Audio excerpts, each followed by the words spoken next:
Hello friends, എല്ലാവർക്കും നമസ്കാരം. നിങ്ങളേവരും കാത്തിരിക്കുന്ന നയനയുടെയും ആദർശിന്റെയും അപ്കമിംഗ് വിശേഷങ്ങളിലേക്ക് എല്ലാ കൂട്ടുകാർക്കും സ്വാഗതം. എല്ലാവർക്കും നല്ലൊരു ദിവസം ആശംസിച്ചുകൊണ്ട് തന്നെ നമുക്ക് അപ്കമിംഗ് വിശേഷങ്ങളിലേക്ക് കിടക്കാം. അതിനുമുമ്പായിട്ട് ആരെങ്കിലും നമ്മുടെ ഈ ചാനൽ ആദ്യമായിട്ട് കാണുന്നുണ്ടെങ്കിൽ ഇതുവരെ നിങ്ങൾ സബ്സ്ക്രൈബ് ഒന്നും ചെയ്ത് വെച്ചിട്ടില്ല എങ്കിൽ തീർച്ചയായിട്ടും ഒന്ന് സബ്സ്ക്രൈബ് ചെയ്ത് വെച്ചോളൂ കേട്ടോ. അതിനോടൊപ്പം മാക്സിമം എല്ലാവരും നമ്മുടെ വീഡിയോ ഇഷ്ടപ്പെടുകയാണെങ്കിൽ ഒരു ലൈക്ക് അടിച്ചിട്ടേ പോകാവുള്ളേ. അപ്പം നമുക്ക് നേരെ വിശേഷത്തിലേക്ക് പോകാം. അങ്ങനെ അനന്തപുരി തറവാട്ടിൽ നയനയും ആദർശും തമ്മിലുള്ള പ്രശ്നം നടന്നുകൊണ്ടേയിരിക്കുകയാണ്. അപ്പൊ ഇതിനിടയിൽ നയനയെ കാണാതാകുന്നൊക്കെ ഉണ്ട് കേട്ടോ. അപ്പൊ അതൊക്കെ അവിടെ നിൽക്കട്ടെ. അതൊക്കെ കഴിഞ്ഞ് പിന്നെ നേരെ കാണിക്കുന്നത് നമ്മുടെ മുത്തശ്ശനും മുത്തശ്ശിയും വല്ലാത്ത ടെൻഷനിൽ തന്നെയാണുള്ളത്. ഈ സമയത്ത് പോലീസ് സ്റ്റേഷനിൽ നിന്ന് പെട്ടെന്നൊരു ഫോൺ കോൾ വരുന്നു. അപ്പൊ മുത്തശ്ശനും മുത്തശ്ശിയൊക്കെ ഓർക്കുന്നത് എന്താണ്, നമ്മുടെ നയനെ മിസ്സിങ് ആണല്ലോ. അപ്പൊ അതുകൊണ്ട് ഇനിയിപ്പോൾ അതൊക്കെ ആയിരിക്കാം എന്നൊക്കെ ഓർത്ത് വല്ലാതെ അങ്ങ് പേടിക്കുകയാണ്. അപ്പം മുത്തശ്ശനെ പെട്ടെന്ന് CI വിളിച്ചു പറഞ്ഞു, ആരോടും പറയരുത്, പെട്ടെന്ന് തന്നെ ഇങ്ങോട്ടേക്കൊന്ന് വരണം എന്ന് പറഞ്ഞു. അപ്പൊ ഇത് കേട്ടതും വല്ലാത്തൊരു പരിഭ്രാന്തി ആയി പോയിട്ട്, ആരോടും പറയരുത്, പെട്ടെന്ന് ഇങ്ങോട്ടേക്ക് വരണം എന്നൊക്കെ പോലീസുകാർ പറയണമെന്നുണ്ടെങ്കിൽ അതിന് പിന്നെ ഇനി എന്തെങ്കിലും ഉണ്ടോ, ഇനിയിപ്പം നമ്മുടെ നയനയ്ക്ക് എന്തെങ്കിലും സംഭവിച്ചോ എന്ന് വരെ ഒരു സംശയം തോന്നിപ്പോവാണ് മുത്തശ്ശന്. കേട്ട പാതി കേൾക്കാത്ത പാതി. മുത്തശ്ശൻ എന്ത് ചെയ്തു, നേരെ പോലീസ് സ്റ്റേഷനിലേക്ക് ചെന്നിട്ട് പെട്ടെന്ന് തന്നെ വെപ്രാളത്തോടു കൂടി അകത്ത് കയറി, എക്സ്ക്യൂസ് മീ സാർ, എന്താ സാർ എന്നെ വിളിപ്പിച്ചതെന്ന് ചോദിച്ചപ്പോഴത്തേക്കും, മൂർത്തി സാർ കയറി വരൂ. അതെ, എന്നെ സാറേ എന്നൊന്നും വിളിക്കണ്ട, എല്ലാവരും ബഹുമാനത്തോടു കൂടി കാണുന്ന അദ്ദേഹത്തെ ഞാൻ സാറേ എന്ന് വിളിക്കുന്ന പോലെ, ഞാനൊരു പോലീസ് ഓഫീസറൊക്കെ ആയിരിക്കും, പക്ഷേ സാറിൻ്റെ മുമ്പിൽ ഞാൻ വെറും ഒരു ശിഷ്യൻ്റെ ഒരു ഇത് മാത്രമേ ഉള്ളൂ. എനിക്കതുകൊണ്ട് എന്നെ സാറേ എന്നൊന്നും വിളിക്കേണ്ട. CI ആണെങ്കിലും കമ്മീഷണർ ആണെങ്കിലും എത്ര കൊമ്പനാണെങ്കിലും അങ്ങയുടെ മുമ്പിൽ വരുമ്പോൾ എല്ലാവരും പൂച്ച, അതുകൊണ്ട് എന്നെ സാറേ എന്നൊന്നും വിളിക്കണ്ട എന്നൊക്കെ പറഞ്ഞപ്പോഴത്തേക്കും, അതൊക്കെ ശരി, അല്ല എന്തിനാ എന്നെ വിളിപ്പിച്ചത്, എന്താ പ്രശ്നം? ഹേയ്, പേടിക്കൊന്നും വേണ്ട, പേടിക്കാനൊന്നുമില്ല. അല്ല, എന്താണെന്ന് എനിക്ക് മനസ്സിലാവുന്നില്ല, ആകെപ്പാടെ തലയ്ക്ക് ടെൻഷനായിട്ടിരിക്കുക. എന്താ പറ്റിയത്, നിങ്ങൾ പറ, എന്തിനാ എന്നെ ഇങ്ങോട്ടേക്ക് വിളിച്ചു വരുത്തിയത്, എന്തെങ്കിലും പ്രശ്നമുണ്ടോ എന്ന് ചോദിച്ചപ്പം, പ്രശ്നമുണ്ടോ എന്ന് ചോദിച്ചാൽ പ്രശ്നമുണ്ട്. അല്ല, ഈ പറയുന്ന വേണുവും നിങ്ങളും തമ്മിൽ എന്താണ് ബന്ധം? അത് പിന്നെ ഞാനും വേണുവും തമ്മിൽ എന്താണ് ബന്ധം എന്ന് ചോദിച്ചാൽ, എൻ്റെ കൊച്ചുമോനില്ലേ അനി, അവൻ വിവാഹം ചെയ്തിരിക്കുന്നത് വേണുവിൻ്റെ മോളെയാണ്. ഓഹോ, ഞാൻ അറിഞ്ഞു. ഏതായാലും ഒന്ന് സ്ഥിരീകരിക്കാൻ വേണ്ടി ചോദിച്ചെന്നേ ഉള്ളൂ. ഞങ്ങൾ കുറച്ച് വിവരങ്ങളൊക്കെ അറിഞ്ഞിട്ടുണ്ട്. ഈ പറയുന്ന വേണുവിനെയും ഈ വേണുവിൻ്റെ ഭാര്യനെയും ഈ അനി കെട്ടിരിക്കുന്ന ആ ഒരു പെൺകുട്ടീനെയൊക്കെ നല്ല വ്യക്തമായിട്ട് അറിഞ്ഞിട്ട് തന്നെയാണോ ഈ വിവാഹം നടത്തിയത്, അതോ അറിയാതെയോ? എങ്ങനെയാ നിങ്ങൾ ഈ ബന്ധം, എന്താ വല്ല ബ്രോക്കർ വഴിയോ ആണോ, അല്ലെങ്കിൽ പിന്നെ വല്ല പ്രേമോ അങ്ങനെ വല്ലതും ആണോ എന്നൊക്കെ ചോദിച്ചപ്പം, അത് പ്രേമോ ആണോ എന്ന് ചോദിച്ചാൽ, എൻ്റെ കൊച്ചുമോൻ അനിക്ക് അവളോടൊരു താല്പര്യമൊക്കെ ഉണ്ടായിരുന്നു. എൻ്റെ കൊച്ചുമോനെ അറിയാലോ, അവനാണെങ്കിൽ കുറച്ച് കവിതയൊക്കെ എഴുതുന്ന കൂട്ടത്തിലാണ്. 2-3 കവിതയൊക്കെ നയനമോള് വീട്ടിൽ വന്നതിൽ പിന്നെ പ്രസിദ്ധീകരിച്ച് വന്നിട്ടുണ്ട് കുറച്ച് മാസികകളിൽ. അങ്ങനെ പെട്ടെന്ന് അനാമിക എന്ന് പറയുന്ന ആ പെങ്കൊച്ച് കാണുകയും അവനെ ഇഷ്ടപ്പെടുകയും അവനോട് ഇഷ്ടം തുറന്നു പറയുകയൊക്കെയാണ് ചെയ്തത്. ഒരു ആരാധിക എന്ന നിലയിലുള്ള ഇഷ്ടമായിരുന്നു എൻ്റെ കൊച്ചുമോന് ഉണ്ടായിരുന്നത്. പക്ഷെ ആ പെൺകുട്ടിക്കാണെങ്കിൽ അനിയെ ഭയങ്കര ഇഷ്ടമായിരുന്നു. അങ്ങനെയാണ് വിവാഹത്തിലേക്ക് വഴി തിരിഞ്ഞതും ഈ വിവാഹബന്ധം കുഴപ്പമില്ല നടത്താന്നൊക്കെ ഞങ്ങൾ തീരുമാനിച്ചതും. ഓഹോ, അപ്പം വ്യക്തമായിട്ടൊന്നും അന്വേഷിച്ചും പെറുക്കിയൊന്നും ഇല്ലേ? അല്ല, നിങ്ങൾക്ക് ഇങ്ങനെ അബദ്ധം പറ്റാറില്ലല്ലോ, അതുകൊണ്ട് ഞാൻ ചോദിച്ചെന്നേ ഉള്ളൂ. എന്തബദ്ധത്തിന്റെ കാര്യമാണ് ഇപ്പൊ നിങ്ങൾ പറയുന്നത്? സത്യമായിട്ടും എനിക്കൊന്നും മനസ്സിലാവുന്നില്ല. അനാമികയും അനിയും തമ്മിൽ ആ ഒരു ബന്ധത്തിന് ചില വിള്ളലുകളൊക്കെ ഉണ്ട്. അല്ല, അതുമായിട്ട് ബന്ധപ്പെട്ട് വല്ലതും ആണോ? ഇനിയിപ്പം പരാതി വല്ലതും തന്നിട്ടുണ്ടോ ആരെങ്കിലും, അനാമികയുടെ അച്ഛനോ അമ്മയോ അതോ അനാമികയോ? ഇങ്ങനെ ഒരു ചെറിയ പരാതിയൊക്കെ ഒരു പ്രാവശ്യം കിട്ടിയിട്ടുണ്ട്, അതുകൊണ്ട് ഞാൻ ചോദിച്ചതാന്ന് പറഞ്ഞപ്പം, ഹേയ്, ഇവിടെ ആരും പരാതി ഒന്നും തന്നിട്ടില്ല. അപ്പൊ ഒരു ഫയൽ ഇങ്ങനെ എടുക്കുകയാണ്.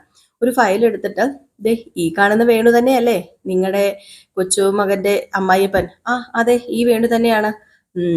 ഈ വേണു ആണെങ്കിൽ കുറച്ച് പ്രശ്നമാണ് എൻ്റെ മൂർത്തി സാറേ. മൂർത്തി സാറിനൊക്കെ ഇതെന്താ പറ്റിയത്? നിങ്ങൾക്കൊരു വിവാഹ ബന്ധത്തിൽ ഇങ്ങനെ ഒരു തട്ടിപ്പ് പറ്റുകയെന്നൊക്കെ പറഞ്ഞു കഴിഞ്ഞിട്ടുണ്ടെങ്കിൽ അതൊന്നും എനിക്ക് വിശ്വസിക്കാൻ പറ്റുന്നില്ല. നിങ്ങൾക്ക് വിവരവും അറിവും ബോധവും അതുപോലെ തന്നെ ഇത്ര ലോകപരിചയവും ഉള്ള ഒരാളല്ലേ, ഇങ്ങനെ എടുത്തു പിടിച്ച് ഒരു വിവാഹം നടത്തേണ്ട കാര്യം ഉണ്ടായിരുന്നോ? തനി ഫ്രോഡെന്ന് പറഞ്ഞു കഴിഞ്ഞാൽ തനി ഫ്രോഡ്. ഇയാൾ ജയിലിൽ വരെ കിടന്നിട്ടുണ്ട്. അതും എന്തിനാണെന്നറിയാമോ? 2 പേരെ കൊന്നതിന്. ഇത് കേട്ടതും മൂർത്തി വല്ലാന്തങ്ങ് ഭയക്കുകയാണ് കേട്ടോ. അപ്പൊ മൂർത്തി ചോദിച്ചു, അല്ല, നിങ്ങൾ വ്യക്തമായിട്ട് അന്വേഷിച്ചിട്ട് തന്നെയാണോ? അതെ, വ്യക്തമായിട്ട് അന്വേഷിച്ചിട്ട് തന്നെ ഞാനിപ്പോ ഇത് പറയുന്നത്. ദേ 2 പേരെ കൊന്ന കേസിന് അയാള് ഒരു 5-6 വർഷത്തോളം കാലം ജയിലിലായിരുന്നു. അല്ല, ഇവര് മുമ്പ് എവിടെയാ താമസിച്ചെന്നാ നിങ്ങളോട് പറഞ്ഞത്? അത് പിന്നെ സിംഗപ്പൂരിലോ മലേഷ്യയിലോ അവിടെയും കണ്ടൊക്കെ ആയിരുന്നു. അവിടെയൊക്കെ ഒത്തിരി ബിസിനസ് ഒക്കെ ഉണ്ടായിരുന്നു എന്നാണ് അറിഞ്ഞത്. അങ്ങനെയാണ് പറഞ്ഞത് എന്നിങ്ങനെ പറഞ്ഞു. ആണോ? എങ്കിൽ പിന്നെ അതും പച്ചക്കള്ളം തന്നെയാ. ഈ അനാമിക എന്ന പെണ്ണിന്റെ പേരിൽ തന്നെ കുറേ ക്രിമിനൽ കേസുകളും അതുപോലെ വിവാഹ വാഗ്ദാന തട്ടിപ്പ് കേസുകള്, അങ്ങനെ കുറേ കേസുകളുണ്ട്. അയ്യോ, സത്യമായിട്ടും ഇതൊന്നും ഞങ്ങൾക്ക് അറിയില്ലായിരുന്നു. അത് അത് പിന്നെ ഈ ഒരു വിവാഹബന്ധം വന്നപ്പം വേറൊന്നും ഞങ്ങൾ ചിന്തിച്ചില്ല. നല്ലൊരു പെൺകുട്ടി, ഞങ്ങളുടെ അനിമോനെ സ്നേഹിക്കുന്ന ഒരു പെൺകുട്ടി, അത്യാവശ്യം തരക്കേടില്ലാത്ത വീട്ടുകാര്, പിന്നെ പണമോ സ്വത്തോ പേരോ പ്രസക്തിയോ പ്രതാപമോ ഒന്നും ഞങ്ങൾ നോക്കിയില്ല. അത് ശരിയാണ്. പക്ഷെ ഇത്രയും അധികം ഇതാണെന്ന് ഞങ്ങൾ കരുതിയിരുന്നില്ല. എങ്കിൽ പിന്നെ കരുതിക്കോ. കരുതുക മാത്രമല്ല, അവര് മഹാ ഫ്രോഡുകളാണ്. അവന്റെ പേരിലില്ലാത്ത കേസുകളില്ല. പിടിച്ചുപറി, തട്ടിപ്പറി, സോറി, പിടിച്ചുപറിയും തട്ടിപ്പറിയും ഒന്നാണല്ലോ അല്ലേ. പിടിച്ചുപറി, അതുപോലെ കള്ളപ്പണം, സ്വർണം മാറ്റി മുക്കുമണ്ടം വെക്കുക ആ സ്ഥാനത്ത്, അങ്ങനെ കുറെ കുറെ കുറെ കേസുകൾ. അതിനിടയിൽ 2 പേരെ കൊന്നെന്നാ പറഞ്ഞത്. അതിലൊരാളെ അയാൾ കൊന്നു, പിന്നെ വേറൊരാളെ കൊന്നത് ആരാന്നൊന്നും അറിയില്ല. ഏതായാലും അത് ഇതുവരെ തെളിഞ്ഞിട്ടില്ല. ഇയാളെ കൊന്നതെന്ന് പറഞ്ഞ് ഇയാളെ ഏറ്റു. അതിനൊക്കെ കുറെ പൈസ കിട്ടിയിട്ടുണ്ടെന്നൊക്കെ പറയുന്ന കേൾക്കുന്നു. വേറൊരാൾ കൊന്നു, ഇയാൾ ഏറ്റിട്ടാണ് പൈസ കിട്ടിയതെന്നൊക്കെ പറയുന്നുണ്ട്. അതൊന്നും കറക്റ്റ് വ്യക്തമല്ല. ഏതായാലും ഇപ്പൊ ഇയാള് നടക്കുന്നത് ജാമ്യത്തിൽ തന്നെയാണ്. കേസ് ഇപ്പോഴും നടന്നുകൊണ്ടേ ഇരിക്കുകയാണ്. ഇത് കേട്ടിട്ട് വല്ലാത്തൊരു പരിഭ്രമമാണ് കേട്ടോ. അപ്പോഴത്തേക്കും തന്നെ നമ്മുടെ മൂർത്തി പറഞ്ഞു, ഇതൊന്നും ഞങ്ങൾക്ക് അറിയില്ലായിരുന്നു. അതുമാത്രമല്ല, ജ്യോത്സ്യര് പറഞ്ഞിട്ടുണ്ടായിരുന്നു ഈ വിവാഹബന്ധം മുന്നോട്ടേക്ക് പോവില്ല എന്നും. ഈ വിവാഹബന്ധം മുന്നോട്ടേക്ക് പോയി കഴിഞ്ഞിട്ടുണ്ടെങ്കിൽ അത് വലിയ ആപത്തായിരിക്കും കുടുംബത്തിന് എന്നൊക്കെ പറഞ്ഞു. അതിനൊക്കെ ഞങ്ങള് പരിഹാരം കണ്ടിട്ടാണ് ഈ വിവാഹം നടത്തിയത്. പിന്നെ അനിയും അനാമികയും തമ്മിലുള്ള ബന്ധം അത്രയ്ക്ക് നല്ല രീതിയിലൊന്നും അല്ല മുന്നോട്ടേക്ക് പോകുന്നത്. അവര് തമ്മിൽ സത്യം പറഞ്ഞാൽ ഭാര്യ ഭർത്താക്കന്മാരായിട്ട് ജീവിച്ചിട്ടില്ല. എങ്കിൽ പിന്നെ ഇപ്പം തന്നെ ഒഴിഞ്ഞു മാറുന്നതാ നല്ലത്. ഒരു കുഞ്ഞൊക്കെ ഉണ്ടായിരുന്നെങ്കിൽ കുറച്ച് ബുദ്ധിമുട്ടായിരുന്നു. ഇവരുടെ പ്രധാന തട്ടിപ്പ് എന്ന് പറയുന്നത് വിവാഹ തട്ടിപ്പാണ്. കല്യാണം നടത്തി ലാസ്റ്റ് നഷ്ടപരിഹാരമായിട്ട് കോടികൾ ചോദിക്കുക. അറിയാലോ, ഇന്നത്തെ കാലത്ത് പെണ്ണുങ്ങൾ എന്തെങ്കിലും പറഞ്ഞാൽ അതേപടി അനുസരിക്കുന്ന നിയമങ്ങളാണേ ഉള്ളത്. ആണുങ്ങൾക്ക് നിയമങ്ങളൊന്നുമില്ല. അതുകൊണ്ട് കുരുങ്ങി കഴിഞ്ഞിട്ടുണ്ടെങ്കിലേ ഊരി പോരാൻ പാടായിരിക്കും. ആ ചെറുക്കന്റെ ജീവിതം തന്നെ തകർന്നു പോകും. അതുകൊണ്ട് ഈ വിവാഹബന്ധം എത്രയും പെട്ടെന്ന് നിങ്ങളായിട്ട് തന്നെ വേർപിരിക്കുകയോ അല്ലെങ്കിൽ ഇതിന് എന്തെങ്കിലും പരിഹാര മാർഗം കണ്ടുപിടിക്കുകയോ ചെയ്യുന്നതായിരിക്കും ഗുണം. ഒരിക്കലും ഈ അനാമിക എന്ന് പറയുന്ന പെണ്ണിന്റെ കൂടെ ഒരാണിനും ജീവിക്കാൻ പറ്റില്ല. അവള് എത്രയെത്ര കുടുംബ ജീവിതങ്ങൾ തകർത്തതാണെന്നറിയാമോ? എത്രയെത്ര കൊമ്പന്മാരുടെ വീട്ടിൽ നിന്നും വിവാഹം ആലോചിച്ച് ലാസ്റ്റ് ഉറപ്പീര് വരെ എത്തുകയും നഷ്ടപരിഹാരം വേണമെന്ന് പറയുകയും ഒക്കെ ചെയ്തു ഒരുപാട് തട്ടിപ്പ് കേസിൽ പ്രതിയാണ് ഈ അനാമിക. ഏതായാലും മൂർത്തി സാറിനോട് ഉള്ള ആ ഒരു സ്നേഹബന്ധം കൊണ്ടാ ഞാൻ ഇത്രയൊക്കെ പറഞ്ഞത്.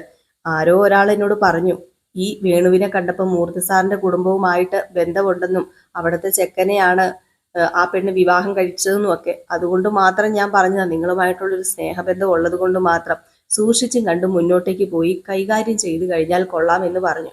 ഇതൊക്കെ കേട്ടിട്ട് നമ്മുടെ മൂർത്തി മുത്തച്ഛന് വല്ലാത്ത സങ്കടമാണ് കേട്ടോ. കാരണം എങ്ങനെയെങ്കിലും അനാമികയെയും അനിയെയും ഒരുമിപ്പിക്കാം എന്ന് വിചാരിച്ച് നടക്കുന്ന ഒരാളാണ് ഈ മൂർത്തി. അറിയാലോ നിങ്ങൾക്ക്. അപ്പൊ അതുകൊണ്ട് തന്നെ പെട്ടെന്ന് ഇങ്ങനെ ഒരു പ്രശ്നം ഉണ്ടാവുക എന്ന് കേട്ട് കഴിഞ്ഞപ്പോഴത്തേക്കും വല്ലാതെ പേടിച്ചു വിറച്ച് നിൽക്കുകയാണ്. അങ്ങനെ നേരെ ചെല്ലുന്നു അനന്തപുരി തറവാട്ടിലേക്ക്. അവിടെ ചെല്ലുമ്പോഴത്തേക്കും വസന്തര നോക്കിയിരിക്കുക. എന്തിനാണ് വിളിച്ചതെന്നൊന്നും അറിയില്ലല്ലോ. അങ്ങനെ വസുന്ധര ചോദിച്ചു, അല്ല, നയനയെ കിട്ടിയോ? നയനയുടെ കാര്യം വല്ലതും അറിഞ്ഞോ? അത് പിന്നെ നയനയുടെ കാര്യത്തിന് വേണ്ടി അല്ല എന്നെ അവര് വിളിച്ചത്. അല്ല പിന്നെ എന്തിനാ പോലീസ് സ്റ്റേഷനിലേക്ക് ഇദ്ദേഹത്തെ വിളിച്ചത്? അത് വേറൊന്നുമല്ല, കുറച്ച് കാര്യങ്ങളൊക്കെ ഉണ്ട്. അതിങ്ങനെ പബ്ലിക്കായിട്ട് പറയാൻ പറ്റില്ല. അത് വാ നമുക്ക് റൂമിലേക്ക് പോകാമെന്ന് പറഞ്ഞ് വസുന്ധരേനെ കൂട്ടിക്കൊണ്ട് റൂമിലേക്ക് പോയിട്ട് നമ്മുടെ മൂർത്തി പറഞ്ഞു, നമ്മൾ വിചാരിക്കുന്ന പോലെയൊന്നുമല്ല. ഒരു ദിവസം നമ്മുടെ നയനമോള് നമ്മളോട് പറഞ്ഞു തീർക്കുന്നുണ്ടോ, ഈ അനാമികയാണത്രേ അന്ന് ദേവയാനിക്ക് വിഷം കൊടുത്തത്, അന്നിവിടെ പല പ്രശ്നങ്ങളും ഉണ്ടാക്കാൻ നോക്കുന്നതും. പിന്നെ ഒരു മാല കാണാതെ പോയല്ലോ, അന്ന് 100 പവൻ കൊടുത്തപ്പം അതിൽ നിന്നൊരു നെക്ലേസ്, ആ നെക്ലേസ് കാണാതെ പോയതും അതിനൊക്കെ പിന്നില് അനാമിക തന്നെയാണെന്നല്ലേ നവ്വിയും നയനിയും ഒക്കെ മാറി മാറി പറഞ്ഞത്? അതെ, അങ്ങനെ പറഞ്ഞായിരുന്നു. എങ്കിൽ പിന്നെ തറപ്പിച്ചോ ഉറപ്പിച്ചോ, എല്ലാത്തിനും പിന്നിൽ അനാമിക എന്ന് പറയുന്ന പേരും കള്ളിയാണ്. എന്താ നിങ്ങൾ ഇങ്ങനെയൊക്കെ പറയുന്നത്? എനിക്ക് മനസ്സിലാവുന്നില്ലല്ലോ. മനസ്സിലാക്കി തരാം. എനിക്ക് ആ CI പറഞ്ഞപ്പോഴത്തേക്കും സത്യം പറഞ്ഞാൽ വിശ്വാസമായില്ല. എങ്കിലും പറഞ്ഞ കാര്യം തന്നോട് പറഞ്ഞില്ലെങ്കിലേ എനിക്ക് ഒരു സമാധാനവും കിട്ടില്ല. അതുകൊണ്ട് ഞാൻ പറയാന്നും പറഞ്ഞ് ആ പോലീസുകാരൻ പറഞ്ഞ കാര്യം അത്രയും നമ്മുടെ മൂർത്തി വസുന്ധരയോട് പറയാണ്. വസുന്ധര അന്താളിച്ചു പോവുകയാണ് കേട്ടോ. അവൾ ഇത്ര പെരുങ്കള്ളിയായിരുന്നോ? അവൾ കുറച്ച് കള്ളത്തരങ്ങളൊക്കെ കാണിക്കുന്ന എനിക്ക് അറിയായിരുന്നു. എങ്കിലും അവൾ ഇത്ര ക്രിമിനൽ ആയിരുന്നോ? അവൾ ഇത്ര വിവാഹം കഴിച്ചിട്ടുണ്ടെന്നോ? തട്ടിപ്പുകാരിയാണെന്നോ? ഈ ചെറുപ്രായത്തിലോ? അവൾക്ക് 10-23 വയസ്സല്ലേ ഉള്ളൂ. 23 വയസ്സ്, 18 വയസ്സ് മുതൽ അവൾ വിവാഹ തട്ടിപ്പുമായിട്ട് ഇറങ്ങാൻ തുടങ്ങിയതാ. എത്ര പേരുടെ കയ്യിൽ നിന്ന് പല തവണയായിട്ട് പൈസ തട്ടിയിട്ടുണ്ടെന്നോ? ഇപ്പോഴും നഷ്ടപരിഹാരങ്ങൾ ഓരോന്നായി കിട്ടിക്കൊണ്ടിരിക്കുന്നു.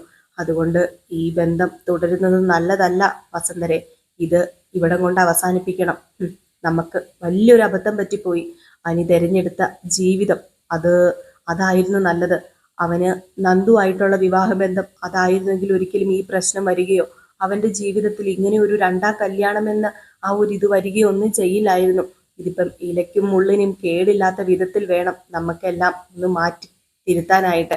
ഇപ്പം തൽക്കാലം ഇതാരും അറിയണ്ട എന്നിങ്ങനെ പറയുന്നു. ഇത് കേട്ടതോടെ നമ്മുടെ വസുന്ധരയുടെ ചങ്ക പടപടാ പിടയ്ക്കുകയാണ് കേട്ടോ. ഏതായാലും അടുത്ത സീന് നമുക്ക് അടുത്ത ദിവസം കാണാം. അപ്പൊ ഏകദേശം ഈ ഭാഗം പറഞ്ഞ് ഞാൻ നിർത്താണ് കേട്ടോ. അപ്പൊ അടിപൊളി കിടിലൻ വിശേഷങ്ങൾ തന്നെയാണ് ഇനി വരാനിരിക്കുന്നത്. എനിക്ക് ശബ്ദത്തിന് എന്തെങ്കിലും വ്യത്യാസം കാണുമെങ്കിൽ സോറി കേട്ടോ. ഇവിടെ ഞാൻ കിച്ചണിൽ വന്നിരുന്നാണ് വീഡിയോ ചെയ്യുന്നത്. ഈ കുക്കറിന്റെ ഫിസിൽ ഇങ്ങനെ പൊങ്ങി വരുന്നുണ്ട് പതിയെ. അപ്പൊ അതുകൊണ്ട് അതിന്റെ എന്തെങ്കിലും ശബ്ദം ഇടയ്ക്ക് കയറി വരികയാണെങ്കിൽ ഒന്ന് ക്ഷമിച്ചേക്കണേ. നമ്മൾ വീട്ടമ്മമാരൊക്കെ അല്ലേ, നമ്മളിങ്ങനെ പണിയുടെ ഇടയ്ക്കൊക്കെയാണ് വന്നിങ്ങനെ വീഡിയോസ് ചെയ്യുന്നത്. അപ്പോൾ ഇങ്ങനെയുള്ള ചില ശബ്ദങ്ങളൊക്കെ പുറപ്പെടുന്നത്. അപ്പൊ എല്ലാവരും കാത്തിരിക്കുക. അപ്പൊ ഇനി വരാൻ പോകുന്ന വിശേഷം സോറി കേട്ടോ, നമ്മൾ ഇതിന്റെ കൂടെ പുതിയൊരു വിശേഷവും കൂടെ ഇന്ന് ചെയ്യുന്നുണ്ട്. ഇന്ന് മുതൽ തുടങ്ങിയിട്ടുണ്ട്. നമ്മുടെ ഗോമതിയുടെയും ബാലന്റെയും കഥയാണ്. ഇനി നമ്മൾ എന്നും അങ്ങോട്ട് ഗോമതിയുടെയും ബാലന്റെയും കഥ നമ്മുടെ ഈ ചാനലിൽ പ്രമോ വിശേഷവും ഫുൾ വിശേഷവും ഇടുന്നതായിരിക്കും. പ്രമോ വിശേഷം വൈകിട്ടും ഫുൾ വിശേഷം രാവിലെയുമാണ് കേട്ടോ പോസ്റ്റ് ചെയ്യുന്നത്. അപ്പം അതും കൂടി ഒന്ന് കണ്ട് സപ്പോർട്ട് ചെയ്തേക്കണം കേട്ടോ. അപ്പം എല്ലാവർക്കും വീണ്ടും നല്ലൊരു ദിവസമാകട്ടെ എന്ന് ആശംസിച്ചുകൊണ്ട് നിർത്തുന്നു. ലൈക്ക് അടിച്ചിട്ട് പോണേ. Tata bye bye.